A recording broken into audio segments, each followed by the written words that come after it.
asko itxen nahi gan, lehen ez ginunak itxen. Baina hori jende guztiak, bai galeriak, bai jende arruntak alekuak, lan guztietan sartu da telematiko historia horri indarra askokin, erakusketak egiteko modua, zer nahi dugun gauzetaz, dana krisisan jarri da.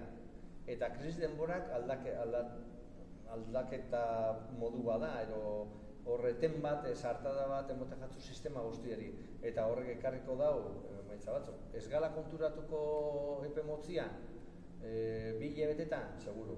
Baina gerora, ikusiko horrek ekarri zebala aldaketa batzuk sistema guztietan.